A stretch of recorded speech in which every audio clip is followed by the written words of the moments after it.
नमस्कार, मैं पृथ्वीराज फिर से आपके सामने हूँ। पीएस स्टडी में आपका स्वागत है। और आज हम आपसे फिर से एक नए टॉपिक को लेकर आया हूँ आपके सामने।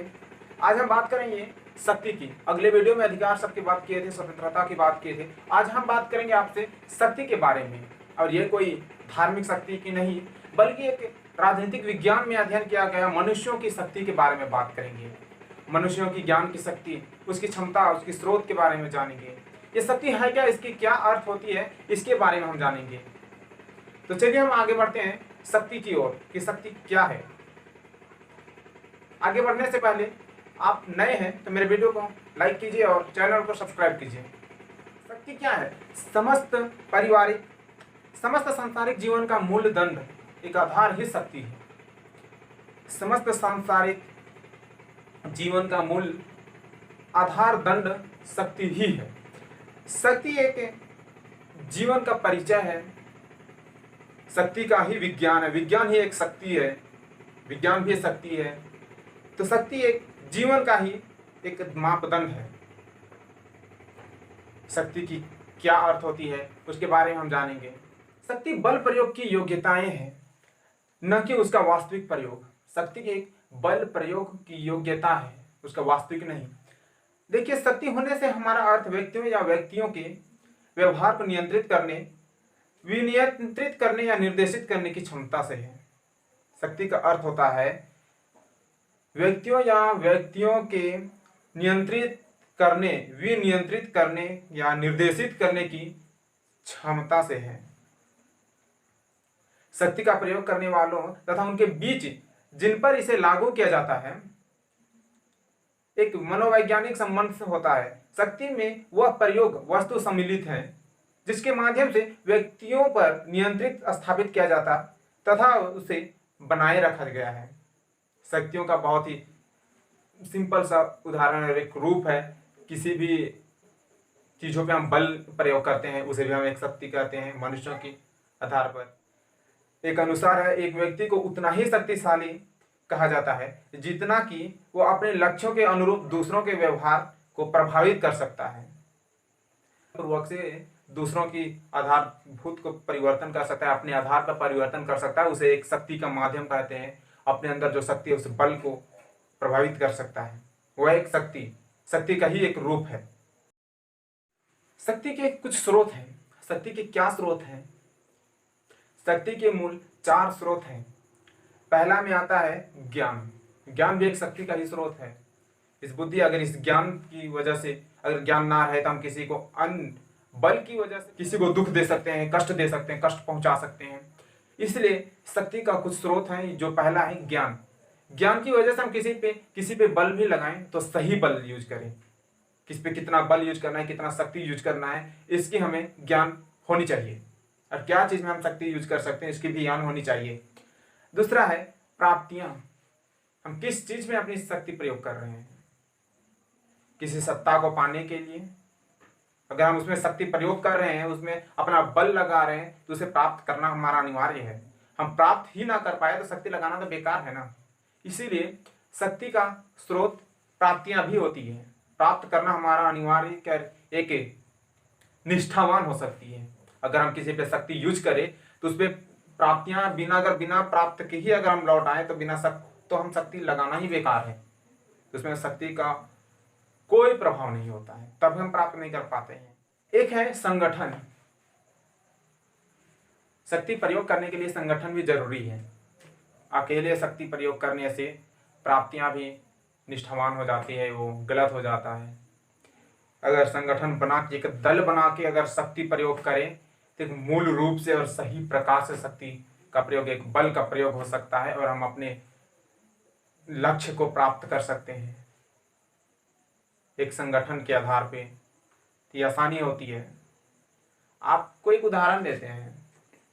आपके पास 100 आदमी हैं, 100 लोग हैं। अगर 100 लोगों से आपको 100 रुपये चाहिए और 100 लोग हैं आपके पास, तो किसी एक से 100 रुपये लीजिएगा या 100 लोगों से 1-1 रुपये लीजिएगा। अगर आपके पास जनता है, 100 लोगों की संगठन बने हैं, अगर 100 लोग 1-1 रुपये देंगे तो भी आपको 100 रुपये मिलेंगे। तो उन 100 लोगों को कोई प्रभाव नहीं पड़ेगा। लेकिन अगर किसी एक से 100 रुपये लीजिएगा एकदम उस पर प्रभाव पड़ेगा, कि मेरे से केवल 100 रुपये। तो इसी प्रकार से अगर एक अकेला शक्ति प्रयोग करता है तो उस पर बहुत ज़्यादा प्रभाव पड़ती है, और अगर संगठन मिलके शक्ति का प्रयोग करता है तो उसके विपक्षी पार्टी पे, उसके जिसका लक्ष्य उसे प्राप्त करना है, उस लक्ष्य को पाने में उसे आसानी होती है, और अधिकतर शक्ति अकेले का प्रयोग करने से बच जाता है। आधा आकार,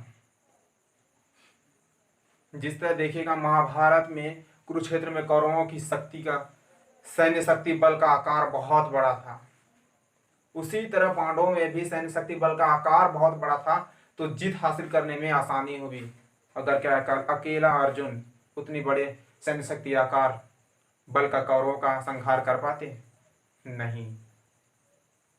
इसलिए आकार की जरूरत, एक बड़े आकार की जरूरत होती है। सैन्य शक्ति बल का पांडवों की तरफ अर्जुन का भी बहुत बड़ा सैन्य शक्ति आकार बनी थी, संगठन बना था, तब वो कौरवों का संहार कर पाए, उस पर विजय हासिल कर पाए।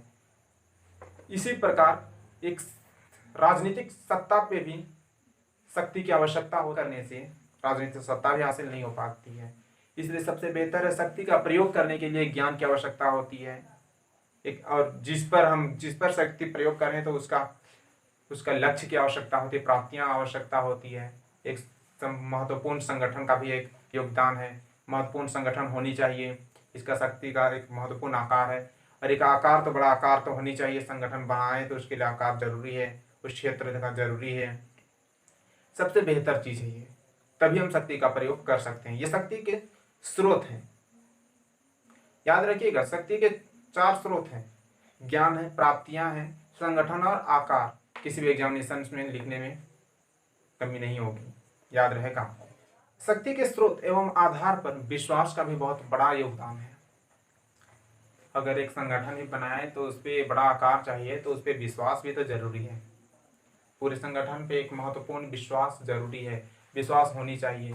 विश्वास ना हो तो शक्ति का परिचालन प्रयोग करने में, उसका परिचय देने में आसानी नहीं होगी, हमें बहुत ही कठिन हो जाएगा। इसलिए एक विश्वास का भी बहुत बड़ा अधिकार है, विश्वास भी बहुत बड़ा योगदान है विश्वास का, संगठन पे, आकार पे, शक्ति पर, बल प्रयोग पर। शक्ति की कार्य कुशलता उन विभिन्न परिस्थितियों के द्वारा बढ़ती या कम होती है जिनके अधीन उसे कार्य करना हो। जिसके अधीन कार्य करना हो उसके अनुसार उसका शक्ति का प्रयोग बढ़ती है या फिर घटती है। अगर बड़ा लक्ष्य को प्राप्त करना है, बड़ी विजय हासिल करनी है, बड़ा सत्ता पे हमें जीत हासिल करना है, तो हमें ज़्यादा शक्ति प्रयोग करने की जरूरत होगी, बल प्रयोग करने का जरूरत ज़्यादा होगी, हमें परिचय ज़्यादा देना होगा। उसके लिए बड़ा संगठन चाहिए, बड़ा आकार चाहिए, संगठन का आकार चाहिए, तब हम बड़ा उपलब्धि प्राप्त कर सकते हैं। और अगर किसी छोटा लक्ष्य को प्राप्त करना है तो छोटा संगठन भी काम कर सकता है, उस पर बल प्रयोग करने से भी हम उस लक्ष्य प्राप्त कर सकते हैं। इसलिए जिस प्रकार ये करना है उसके आधार पर शक्ति का प्रयोग पर, उस परिस्थिति पर बढ़ती या घटती है, बढ़ती है या कम होती है। इस स्रोत का जो शक्ति का गुण है उस पर इच्छा शक्ति होनी चाहिए, सहनशीलता होनी चाहिए, सहन शक्ति होनी चाहिए, महत्वपूर्ण शक्ति के ही गुण है। अगर इच्छा शक्ति ही ना रहे तो भी हम हार जाएंगे, किसी भी परिस्थिति पर विजय या अपना लक्ष्य को प्राप्त नहीं कर पाएंगे। इसलिए इच्छा शक्ति की भी जरूरत होती है। एक मनुष्यों पर, एक व्यक्ति पर इच्छा शक्ति होनी चाहिए, सहनशीलता होनी चाहिए, सहन शक्ति होनी चाहिए। संगठन ही शक्ति है। संगठन, हमारे पास बड़ा संगठन है तो संगठन को शक्ति बनाने में हमें कितना समय लगेगा। संगठन, बड़ा संगठन में एक एक अलग अलग शक्तियों का प्रयोग करने से भी हमें बहुत बड़ा शक्ति प्राप्त हो सकती है। संगठन ही शक्ति कहलाता है, ये भी एक शक्ति का अर्थ होता है। एक व्यक्ति की शक्ति उतनी ही कही जा सकती है, उतनी ही हम मान सकते हैं जितनी मात्रा में वो अपनी इच्छा अनुसार किसी अन्य व्यक्ति की शक्ति का परिभाषा।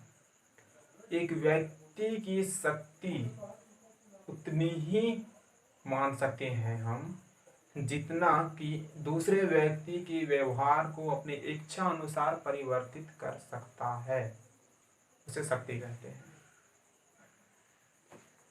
धन्यवाद। मैं आपको अगली वीडियो में फिर मिलूंगा।